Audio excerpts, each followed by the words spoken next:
T-minus 3 days until we take the S13 to its first track day. Now that's nerve-wracking for a lot of different reasons. The biggest one being that that is a brand new engine and we still have 1,000 break-in miles. And I put that in quotes because that's our goal. I'm sure we could get by with less, but 1,000 break-in miles on the new engine is the goal. On my notes here, I have S13 KA24DE rebuilt at 387,737 miles. That is a crazy number, but looking at the dash now, we have 388,202. So I have been putting in some work driving this thing. We are a little under 30 miles away from our 500 mile mark, which is actually crazy because I did that in 2 days. I had been pushing my luck a little too hard and I did get pulled over last night for the first time since driving this car. I will say though, all things considered with this car, making it 500 miles before our first pullover, not bad. I'm well aware of the risks and consequences associated with driving this car like this on the road. Pretty much best case scenario happened. The cop was very cool, let me off with a warning. Well, a lot of warnings. Modified exhaust, blinkers not working, brake lights not working, no front plate, no rear bumper, tags that had been expired for over 5 years, which that was actually confusing to me because the plate that I found just randomly sitting in the hatch, it does have tags from 2022, but when the cop ran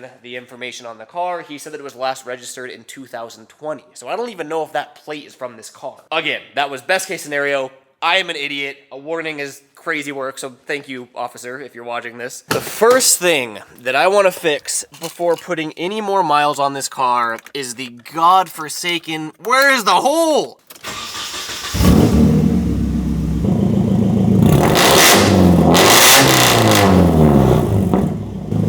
We need to fix that. It's not okay. Taking a look under the car here, you can see exactly why it is so loud. Straight from our headers, no cat, straight to this test pipe that they welded on that's just straight pipe to the end. It's loud, it's obnoxious. KAs don't even sound good, so it's not even like a good loud, it's just an annoying loud. However, I have a solution. Well, it's somewhat of a solution. I bought this cat back exhaust from Facebook Marketplace, and then this cat is actually from my S14. It all looks pretty decent, right? Like a couple dents here and there, but everything's fine, right? Wrong. On the Facebook Marketplace listing, he's like, has a small leak from scraping. Let me show you something.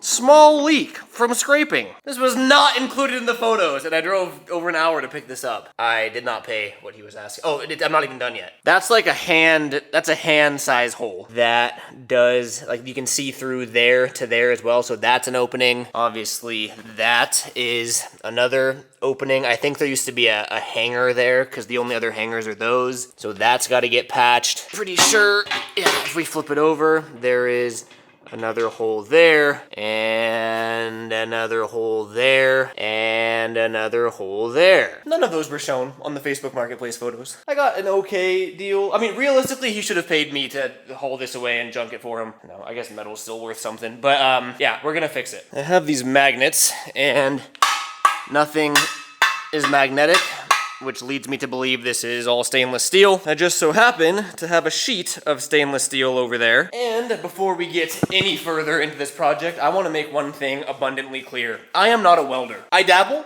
I am a hobbyist, garage tot, but by no means am I a good welder. And the majority of my very limited experience is welding mild steel, not stainless steel, or aluminum, which we're also doing today, or trying to do today, I should say. Gonna get new gaskets too, because you can see there is a little bit of condensation. Ow, God, who put that wheel there? And it always sounds like there is a leak from this one, but I don't see any condensation, so maybe there's not. My thought process is pretty straightforward here. I ground down around the hole, so we have a relatively clean surface. I cut out a little square patch that it looks like I also have to clean again, and I'm pretty much thinking, weld that on.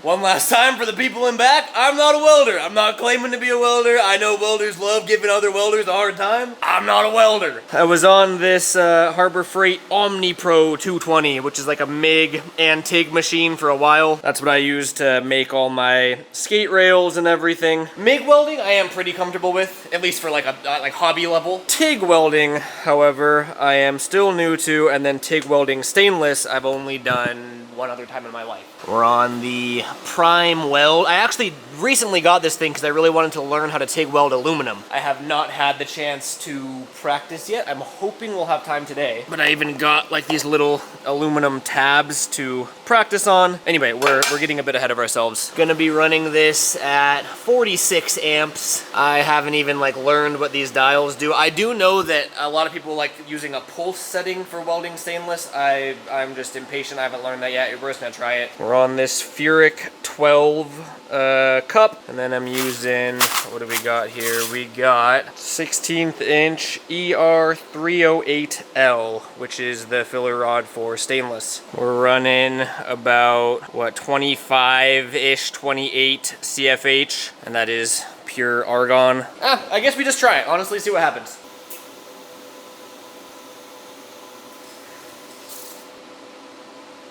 Okay, I did something. I just tacked it on the two sides really quick, and then obviously we're trying to weld a flat piece of metal to a round tube. Hammer time! Yeah, you see the vision?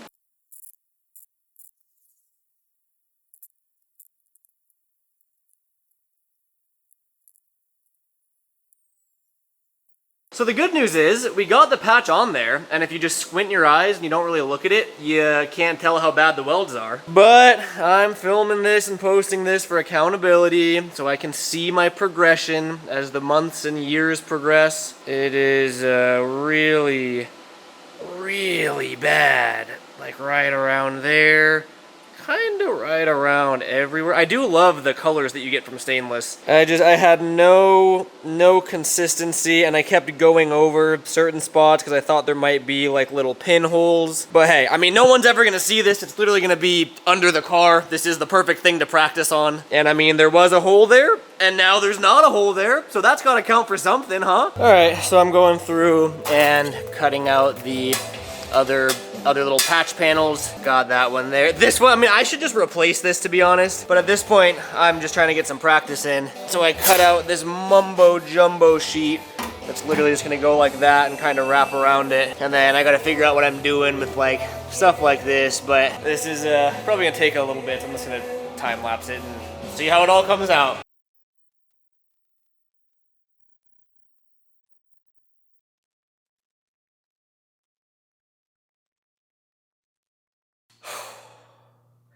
Did that take longer than I thought it was going to? Yes. But, I mean, dude, I'm so fried from being in that helmet for so long. I did it! I'm actually, I mean, like I said, for my second time ever welding stainless steel, TIG welding stainless steel. Check it out! So we got that rear patch there on the muffler. Got that one all patched up there. Got this one that I believe was from the hanger that ripped, no, that one's from scraping actually. The hanger one is that one. So on this piece alone, we have 1, we have 2, we have 3, and we have 4. I was shining a light everywhere and looking through there to see if there's any light shining through. And this doesn't even really matter because that's the end of the exhaust there. Again, this was really just like me practicing welding, TIG welding stainless steel. The more important one, in my opinion, is this one here. And this took so long to weld that entire little piece in.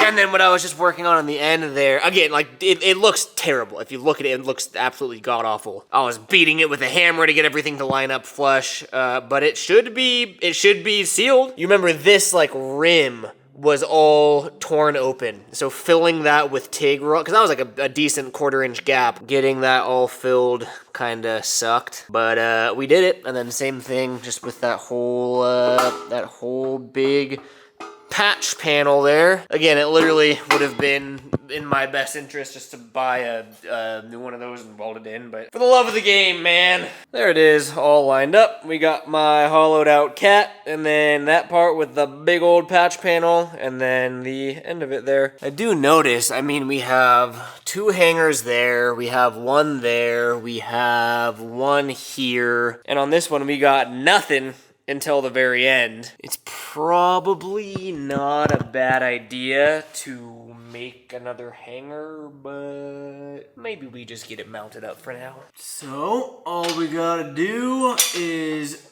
pull the old one off, and I should just be able to disconnect it at the headers here.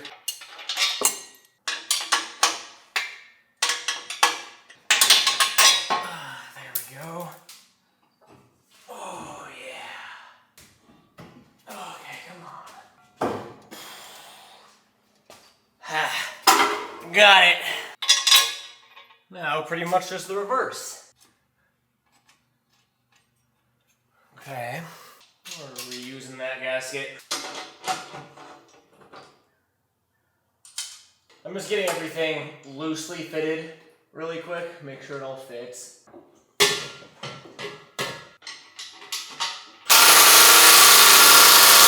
Oh, after a little bit of wrestling the exhaust, if we lay down on the ground here and we look up, there we go. We got our headers, we have our gutted cat, we have the big old patched, what is that, a resonator? I don't even really like, I don't know exhaust stuff. That thing with the patch, and then the muffler also with the patch. But yeah, I'm pretty happy with all that. Well, I guess, I don't actually care at all. I just care that it's quieter. So let's test that. All right, moment of truth. Well, it has to be quieter, just based on physics. Or maybe not physics. It has to be quieter, right?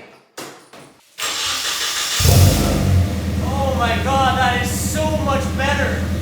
Oh my God.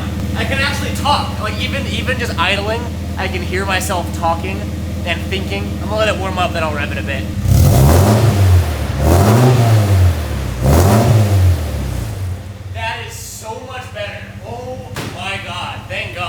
KAs aren't the best sounding engines compared to SRs or JZs or anything, but with those blast pipes and just straight pipe, it was god awful. It literally like actually hurt my ears, even just idling in the shop. But when I revved it past like 2,000 or 3,000 RPM, game over. Like it's asking to get pulled over. This actually sounds decent. This is very similar to the S14. And now I do have this. I'll probably just toss this on Facebook Marketplace, pass it on to someone else that wants to be loud and obnoxious. But dude, I am very, very happy with that. I was down here just feeling the gaskets. That one is okay. That one, I could have swore I felt air earlier, but now I'm not. That one is just ever so small of a leak.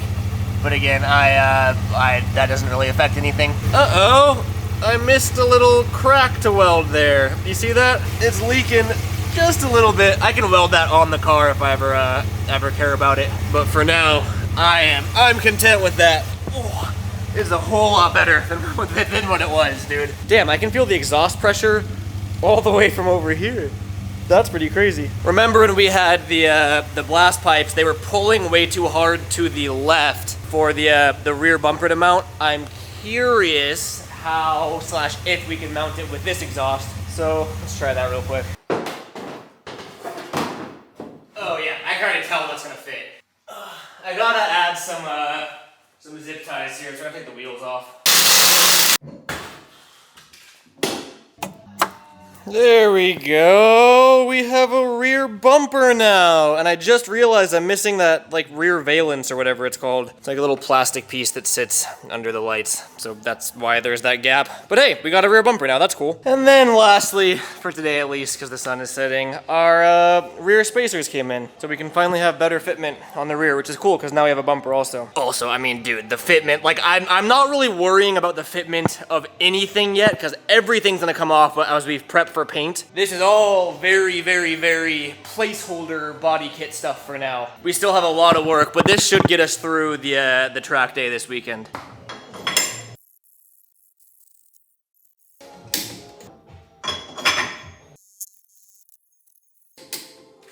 Look at that. It is finally not sunken in, so that fitment looks way better. Let's get this thing down and see how she looks when she's sitting on her own weight.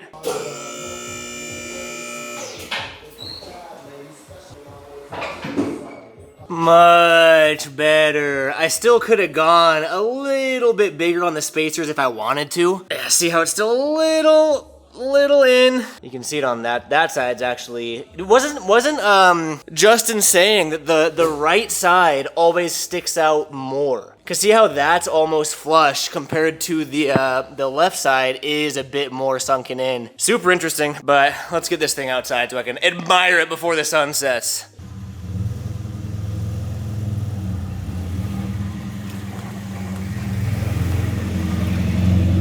Oh yeah, that's looking like a car. Oh, she's a beauty. I'm so hyped on that. Yeah, dude, with the rear bumper on, the rear spacers on, I guess the body kit's all together now, albeit not, you know, not its final form. Much better. Yes, even we have a bit of work to do in the front. I mean, we have a bit of work to do everywhere. Cool. I mean, it's begging to get pulled over a little bit less now. The exhaust was the biggest thing, dude. Like, that exhaust had to go if I wanted to drive this thing on the street. It was insane. It is so I don't know if it like picks up on camera as well. It is like, it's actually like drivable now. Like I felt bad driving down my street before. Speaking of driving, should we go for a little evening cruise? Be prepared to hear. I'm just curious how well it actually shows up on camera, but even like starting the car and just having it idle, like I feel I don't have to yell anymore for you guys to hear me, whereas before I'm like literally yelling. It's not quite like to me. I mean, it is a drift car. I don't want a stock exhaust. I just didn't want this straight pipe, blast pipe, super loud. It's just asking to get pulled over, and I'm already pushing my luck, you know. Yeah, going down my driveway before it's all my neighbors look at me. Car alarms start going off. Dogs are barking. I was expecting a lot more rattle because we only have that one hanger. I guess there's two hangers in the back. I thought we were gonna hear like clanking around down there. It sounds fine. We have other stuff clanking back there. All right. Oh yeah. Oh yeah. Dude, it's drivable now. That is the world of difference. That is a drivable vehicle now. I'm still not pushing my arm because I still am in the 1,000-mile break-in range. Try not to go higher than like 4,500 RPM now. I'm probably in the clear. I'd just rather be safe than sorry at this point. I told myself 1,000 miles, so I'm doing 1,000 miles. Yeah, we're cruising at 2,800, 3,000 RPM right now, and this is the window open. I would not have been able to talk before. I am very, very happy with this. Mission success. I'm more hyped than I thought I'd be, to be honest. We still got brake lights to figure out. We got blinkers to figure out. We got other stuff we got to figure out. I'll catch you guys tomorrow, though.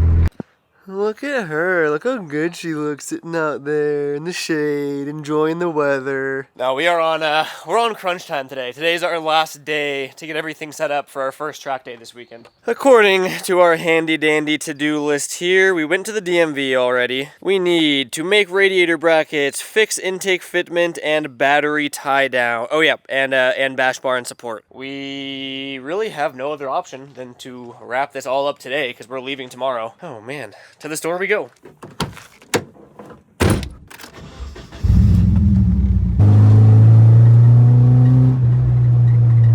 Dude, the car sounds so much better. Like I don't feel like it still sounds good, but I don't feel bad driving around the neighborhood now. Whereas before, like it would legitimately set off car alarms.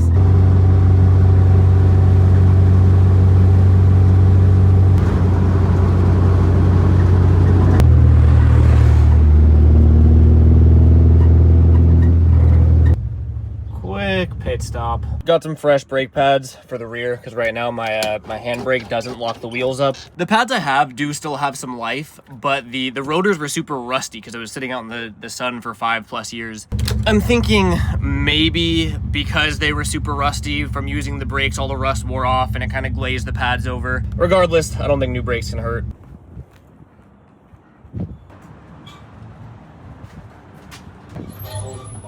Loading it up into the work truck. You just want a little metal console there? Yeah, wherever it'll fit. Maybe to the side of it. Perfect. Cool, thank you. Yep. Look at that. I pretty much drive a pickup truck.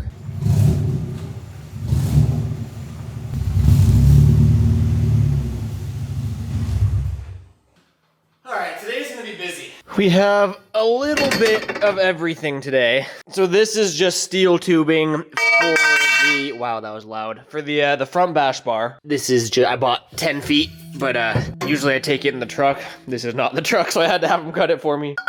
Okay, so there's that. And then we also have this, which is just aluminum, which is gonna be for the intake. And this will be my first time ever welding aluminum, so I'm a little nervous for that. And then, again, we got our brake pads.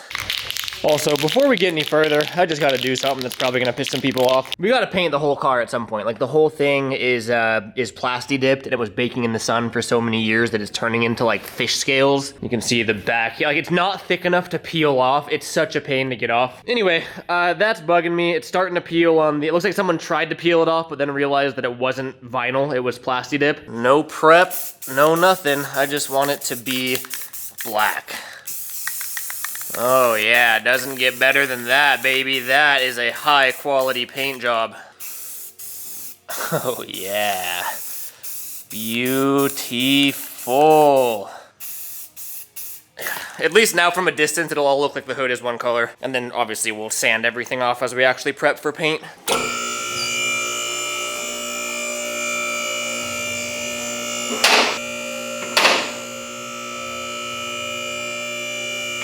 If you remember, we braced the fenders with these little brackets that we made just from some cheap Home Depot aluminum. And then we actually tie the bumper to the fender right here with either, you know, self-tap, zip tie, whatever. Originally, I was really focused on bracing the front bumper with a bash bar. You know, getting that bar to sit perfectly in the bumper there at the right height to make sure it's resting there evenly. Because we use this to brace the bumper up, the support is actually less important now. I just want something that'll take the impact before my core support and everything. Because of our time crunch, well, I was deep into making bash bars for a little while. Like, I was making them for people. Like, it was an actual side hustle of mine. I don't want to call it like intricate, but I would make, like, this is the old one from the S14. You know, I had a jack point. I had all sorts of reinforcements and everything. There was a lot of, you know, measurements and bends that went into making these. Because of our time crunch and just because I'm very rusty. It's probably been close to a year since I've made a bash bar. We are gonna go super simple. I'm gonna take super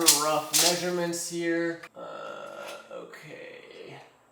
43 inches. Again, these are very rough numbers because it does not need to be perfect at all. See the measurement there? Actually, it's upside down. What's that say to me?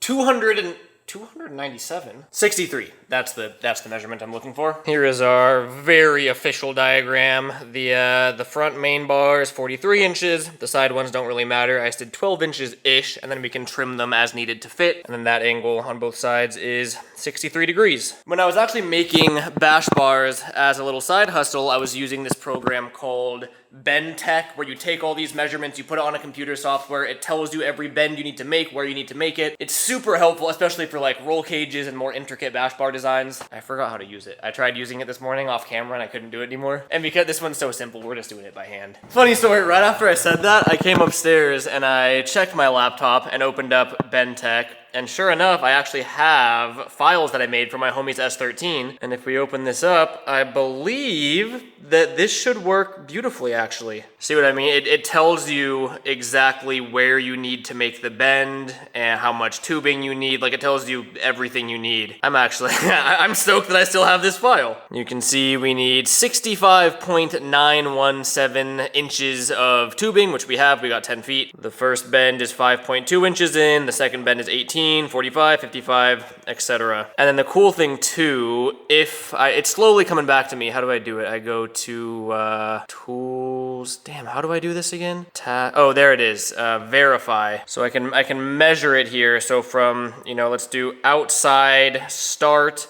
to outside end. That is 53 inches, which that was measuring pretty much from here to here, roughly. So, just to verify, yeah, okay, I think that file will work. I just went through and I marked all the bends, so that's our start. That is at 5 inches or whatever it said. That's the other mark all the way down to the end. And again, that is just following those numbers straight out of BendTech. Damn, it has been a while since I brought out the tubing bender. God, I hate how easily and quickly I forget things. Because I used to be, I don't want to say I was like a master at it by any means. I used to be so comfortable and confident using this thing. And now I feel like I'm starting over. I'm hoping that once I start loading this thing up, it'll just start like coming back to me. So I have this strap lined up with my mark. It's slowly coming back to me. Luckily, I keep notes in my phone. This literally says, fabrication notes. And when I scroll all the way down, luckily, I think I knew that I'm forgetful. And I said, tubing bender, bend will start 3 inches behind the final strap mark on tube. The only problem is, the bend starts 3 inches that way, I believe. But I forget if that means if I measure 3 inches this way. I have enough excess tubing that maybe, you know what? Maybe let's just follow the lines that I marked out. And then worst case scenario, it'll just be over a bit. And I'll have to trim this. God, it's really frustrating forgetting stuff like this. All right, I think we're all set. I have our little angle finder to make sure that as I keep doing the bends, I don't rotate it at all. That way every bend will be on the same plane. We got this super ghetto little clamp and a paper clip, which is actually how you see the amount of bend. It's really hard to see there, but there's, that's 10 degrees, 20 degrees, 30 degrees, and you literally just follow that paper clip. Our first bend is going to be 62 degrees. I probably should have bought extra tubing in case I messed this up. You know what? We're not messing this up. First try. 62 degrees. We're at 5 degrees. There's 10. Trying to show you what I'm looking at. So I'm literally just watching the paper clip and that dial. And when I squeeze this, you see it moving ever so slightly. So there's 15. There is 20.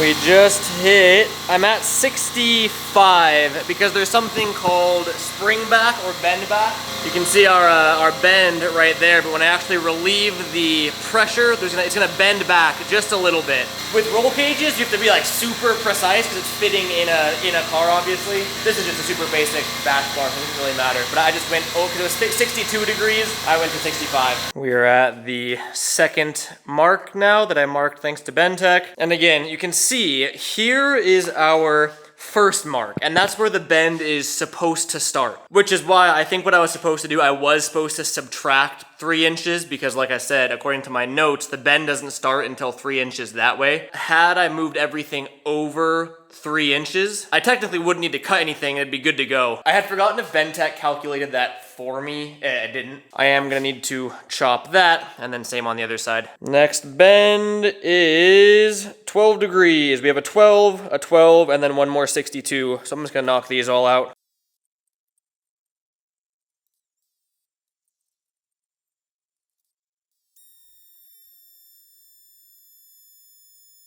Check that out. That's starting to look a whole lot like a bash bar. I'm gonna cut where it says N, because that was technically supposed to be the end of the tubing. So I'm gonna cut it there, and then I marked the start point so that it's symmetrical. So let's get that cut, and then we really hope it fits. I do know, I modeled this bash bar off of my homie's bumper for his S13, so it was for a specific bumper. I forget if it was Origin or what it was. I'm just hoping, I don't even know what brand my bumper is. It was just Facebook Marketplace. I'm hoping it'll be a close enough fit. Squirt a little bit of cutting fluid on there.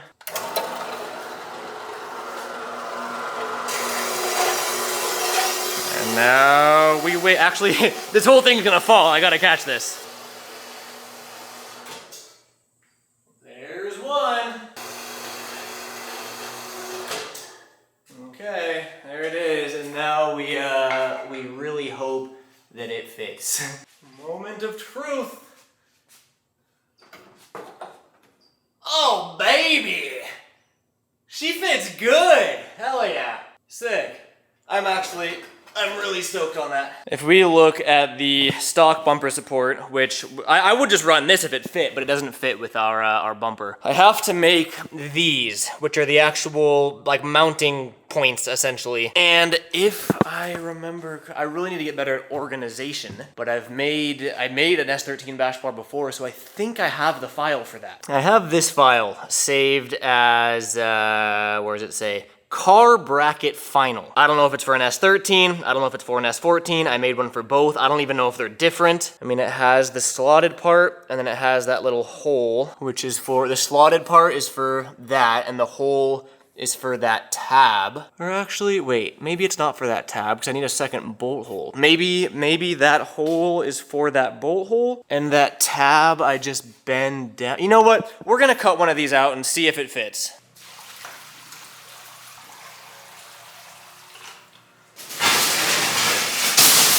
Oh my God.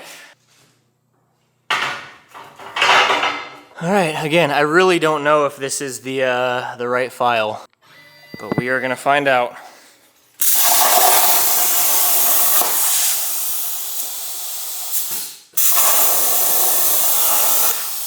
No, that happened last time too. Why? Why? We're gonna see what happens if we click retry. I checked on the actual plasma cutter and it was throwing a low air pressure code, but I just checked the compressor. It has the right pressure. You can see we're at 120 PSI and it shouldn't throw that code unless it goes below 90. And I've been keeping an eye on it, so I'm not really sure what's going on. Let's see where it generates from and see if we can start over.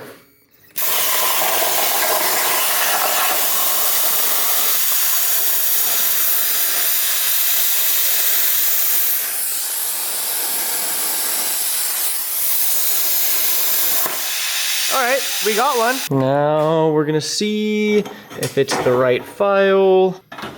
Hear that sizzle? I really hope it is because I don't want to have to remake it. Trying to cool it down, it's so hot. Yeah, that's hot. Yep. I'm gonna say that's the one right there. I tossed the bolt in there as well as the nut just to make sure that everything actually lines up. I had forgot, I guess that tab that you see, it just rests on the bottom of it. It's just like a little extra support, help line everything up. We are gonna cut out one more of those and then a couple more tubing cuts we gotta make. And then the bash bar, well then I gotta weld it all. And then we still have a lot to do today.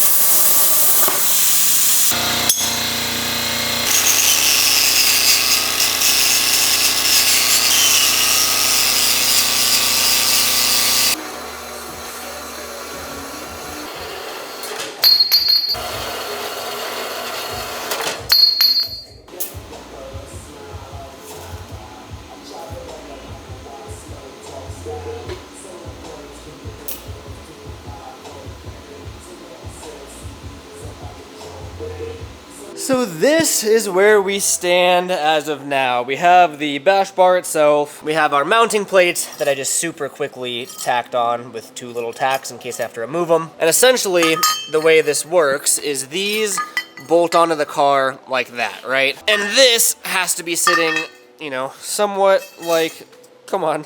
This is a very rough layout, obviously. Something like that, except these are gonna be way further apart. More like that. And then there's another tube that I weld from this to this at a certain angle, and that angle is what dictates the height of the bash bar. And then that's how it all connects together. What I want to do first is I want to actually bolt this up so we can take our measurement to see how long that final piece of tubing needs to be.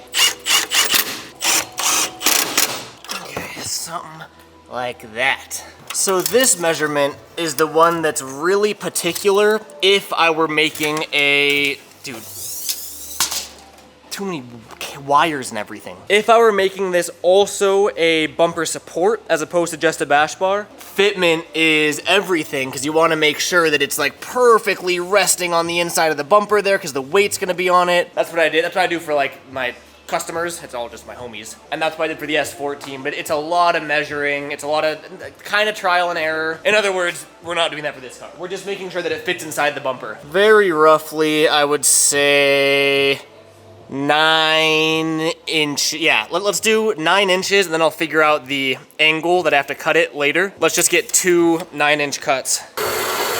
I actually lied. We're doing 2 10-inch cuts because I still have to notch the tubing and I'm gonna notch it. It'll make sense later.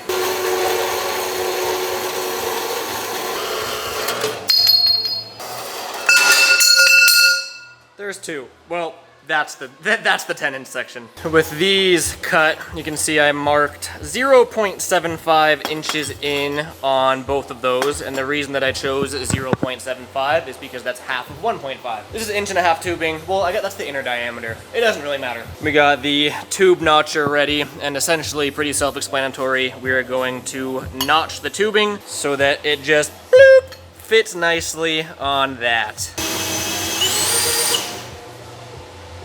Did it die? Oh, it died.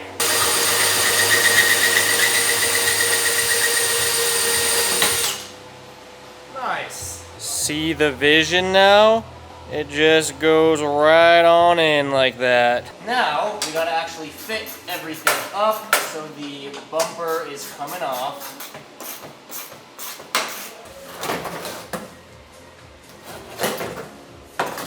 Pretty simply, we just sort of mock it up. And I measured that I want it about 21 inches from the ground. Keep in mind, the car's still in the lift right now, but that is sitting where I want it. Something that you have to worry about with S13s that I didn't have to worry about with the S14 is the pop-ups. My motors actually work, so that bottom lip right there, you got to make sure you have clearance for that support, because if that hits, your lights aren't going to open. But with our height, we're totally good. But you can see I'm gonna have to notch this one at an angle. It's not perfectly perpendicular. We know that bend is 12 degrees, so that is the notch that we're gonna do there. On my notcher here, you can see we have numbers. That is the angle of the bend. So we have it set around 78. You can see right there, because 90 minus 12 is 78. And then we got our cut mark that lines up. It's gonna be angled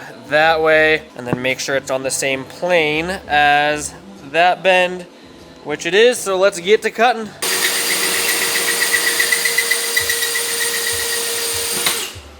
Beautiful. A little bit of lube never hurt anybody.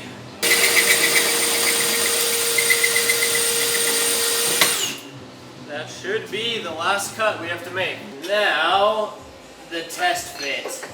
I'd say that's pretty good. Check that out. So it's all looking good on all of the mating surfaces. Welding time. I brought the MIG machine over, so we're just gonna zap it with MIG. I like doing it with it on the car, just getting everything tacked in place so I know it fits. And then once I get some tacks in all around, I'll unbolt it and bring it over to the welding desk. Now, should be able to hold its own weight. Ah-ha-ha! Look at that! We got ourselves a bash bar! And the reason we tack everything as opposed to actually welding it is because let's make sure this still fits.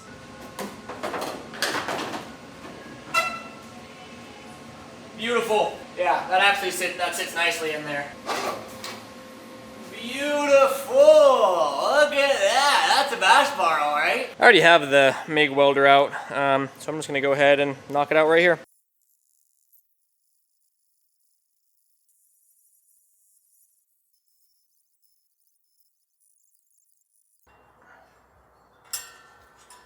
I'm calling this a temporary bash bar. I don't love the weld. I don't know why I chose to weld in front of the door. I'd be welding, I'd feel a gust of wind come, and then the weld would it'd be filled with porosity because the air is mixing with it. Literally, dude, don't look at that. Close your eyes, stop looking. This is a placeholder bash bar. The welds are very, very bad. I don't think, those are some of the worst welds. That's worse than my first time welding. I'm not even gonna bother. A lot of the time I'll put end caps on them so there's no openings. I'll show you on the S14 one. This is the same video where I'm like, oh, I'm pretty decent at MIG welding, and then I show those welds. It's for personal use, all right? That would never slide in the real world. These are like my normal welds. I usually TIG weld them, and even these weren't great, but I mean, it's a whole lot better than the other one. But you can see what I mean. Usually I weld caps on, like I'll cut out caps on the plasma cutter, and then I weld them on and grind them down so water can't get in there. We don't care on this bash bar. I honestly wasn't even planning to paint this one, but the only reason I'm painting it is to try to hide my welds. I'm not gonna clean it or nothing. Straight to paint. Doesn't get higher quality than that. GGFB fabrication, baby.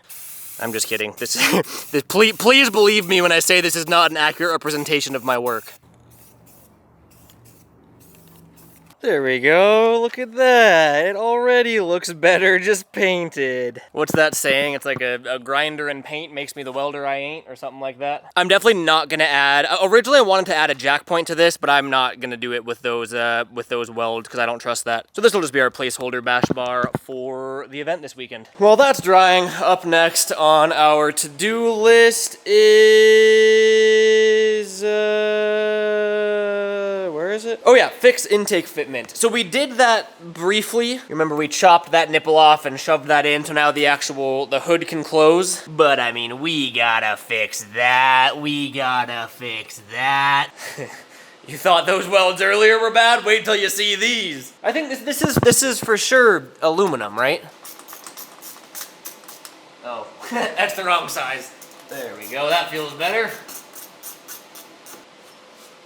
I think this is aluminum. I don't really know what else it would be. This is the port that I want to get rid of because it goes to an air box or something that I no longer have. Obviously this blue masking tape is not gonna cut it at the track. Well, realistically, it actually probably would be fine. I wanna weld it because that's a big old hole. The previous owner of the car had also just taped it off with better than masking tape, whatever this tape is called, but God, this stuff kind of sucks to peel off, actually. Literally, the entire reason that I bought this welder was so that I could learn how to weld aluminum, TIG weld aluminum. This machine has both DC and AC current. I've never once touched that switch. I've only ever welded in DC. I've only ever welded steel, whether it be stainless steel for the second time in this video or mild steel. I have never tried welding aluminum. That being said, when I bought that welder, I bought everything that I needed to start practicing. I have these little sample aluminum tabs just to practice. I have the correct TIG rod, which I believe ER 4043. I got blue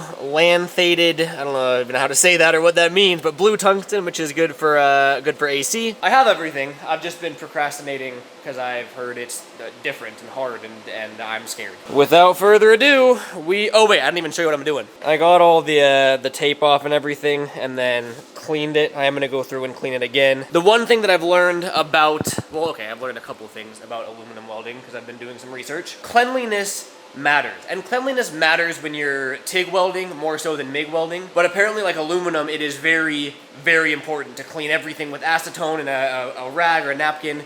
Make sure it's like spotless, like fingerprints will mess it up. Our end goal here is to cut out a little circle and weld it onto that bung so that that bung is no longer a bung. You want to plug that hole. I just got this cleaned. I also cleaned my filler rod. We got that new blue tungsten in there. I think I'm just gonna try welding it and see what happens, just as a test piece. I know that welding aluminum is loud too. I'm not even gonna use the rod yet. I'm just gonna see what it feels like.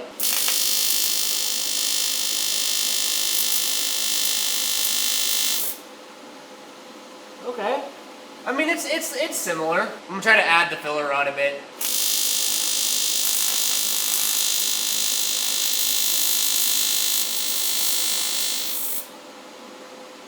I did it!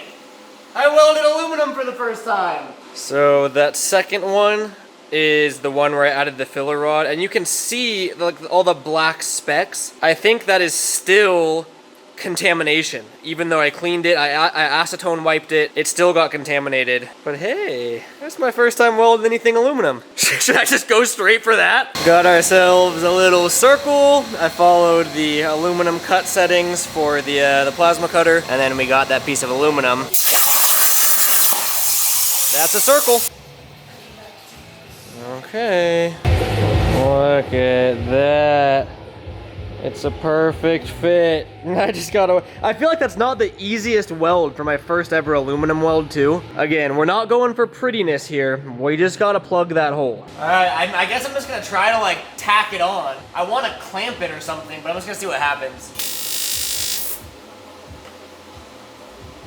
All right, yeah, it just melted it. This is gonna be a really hard joint to weld because it's two edges, so they're gonna melt apart. I'm just gonna mess with it and see what I can do.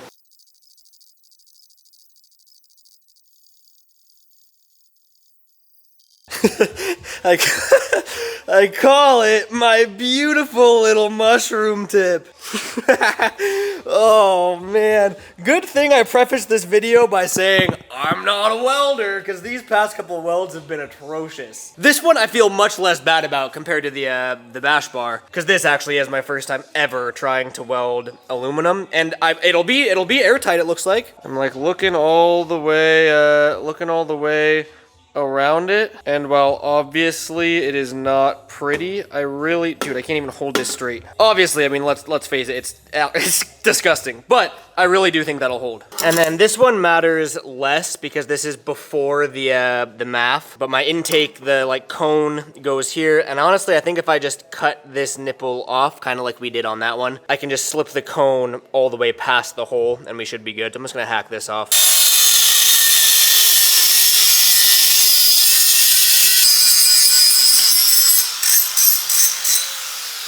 You can see that's where that bung was, and my thought is now, yeah, I can just go over that completely, and it bypasses it. The best part about hoarding things is that you always have things. My intake boot, I don't know if you can see it, it's been cracked, and I've been aware of the crack, so I taped over it. You can see light coming through it. It leaks for sure. And I was trying to find one of these everywhere, but I couldn't find one online. The one I did was like 160 bucks on eBay. But I'm a hoarder. So guess what we got? We got the one from my S14.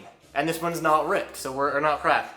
So we're good to go. There we go. Intake is back in. New boot is on. Little bung is plugged, and that one is covered. You know what that means. Bada boom. All right, make radiator brackets. This should be easy. Those bolts just snapped off in there, so I'm gonna try to drill them out.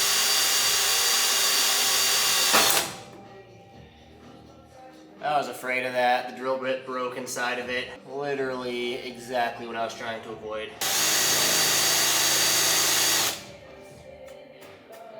God, it snapped off in there deep. It's gonna be so hard to get that out. Oh, the sun is setting. I still have a lot to do. Okay, I'm gonna do something cursed.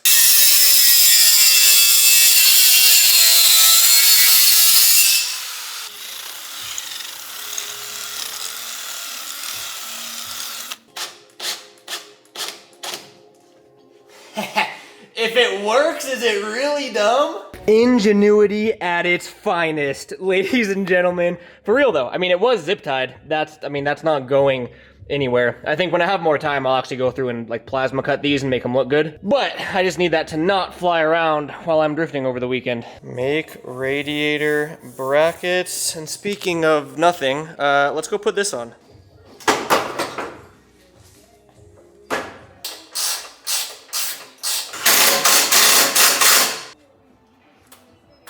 Look at that! I can stand on it!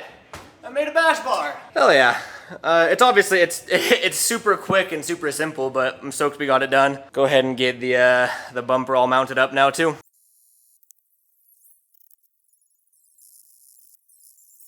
Just like that, bumper is on, and I didn't even have to make a battery tie down thanks to my hoarding. Yet again, I still had my S14 one. So battery is nice and tight and secure in there. Everything in the engine bay is good to go. Okay, that's a big step. I can take that tape off now. That was our pre-track checklist. Oh man. Oh dude. My allergies are acting up. I'm tired. I'm fatigued. Okay, I'm not gonna say it's worst case scenario. That's exaggerating a bit, but we had something I was really afraid of happening, which is just something bad happening the day before the drift event. I started this video off by mentioning that when we got pulled over, we had all sorts of issues. Brake lights, blinkers, pop-up headlight. I mean, the list goes on. I'm gonna spare you guys the troubleshooting I did because it was hours and hours and hours and hours until I finally figured out what was going on. I will say though, I know a lot of S13s have very similar issues. If you're having issues with your pop-up headlights, if you're having issues with your seatbelt motors, if you're having issues with your dash backlight, like the speedometer, odometer lights. Obviously the motors are common failure points, the headlight switch is the common failure point, but both of those were fine on mine. It was the TCU, which I didn't even know existed. It's the time control unit, or the timer control unit. Ignore the smudges on my face. This stupid thing. It's in this white box that goes under your kick panel. It plugs in right here, that's your fuse box right there. There's a little white box there. It controls all sorts of electrical components. I found out that a lot of the time, you can actually see like burn marks where something's shorted, and then you can actually solder it and fix it. Mine looks fine, so it has to be one of the resistors or whatever that's failing. My headlight pop-ups were like intermittent. Everything was sort of intermittent and weird, and things were clicking and chattering. Sure enough, I unplugged that TCU and the clicking stopped, the chattering stopped. Obviously, everything that TCU powers is dead right now. But that is in this box. This box, we have some stock taillights for, I'm sorry, I'm a little too tired. I don't want to go into everything right now. I'm going to plug in that new TCU. I'm going to install the new stock taillights. Then we have this last box, which is the biggest problem we have.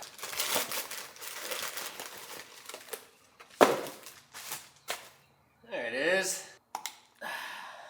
Before I put everything back, I want to test it. Okay, so ignition. Oh, that's not a good sign. We still have flickering right there, which is really interesting. Oh, you hear that? It's it's the pop-up motor relay chattering.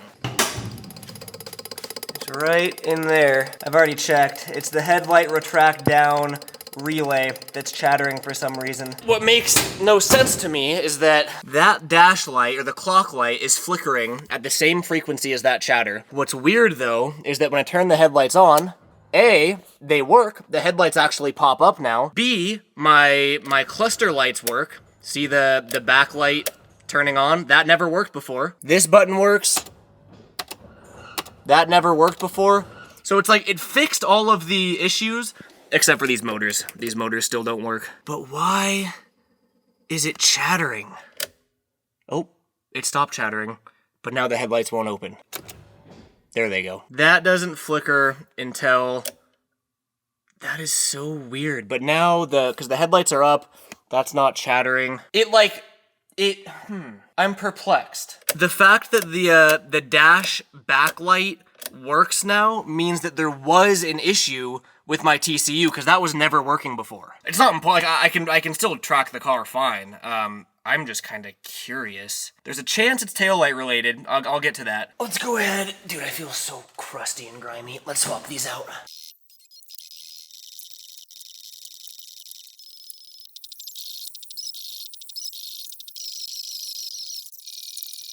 There we go, and I am picking up that rear valence tomorrow, actually. My homie's letting me have his, so try to look past that awful gap right now. Damn, I like the stock taillights so much better than those. We're crossing our fingers here, because these taillights are LED, and every now and then, certain cars, especially older cars, really don't like LEDs. It can cause flickering, like I had. So really quickly, I'm gonna set you guys up on the tripod and test all of our lights. Brake lights. Do we have brake lights? I hope we have brake lights. I can't see, so I gotta go check. We did not have brake lights. I have a guess though. How much you want to bet these blew the brake lamp fuse? Can you see it? I told you.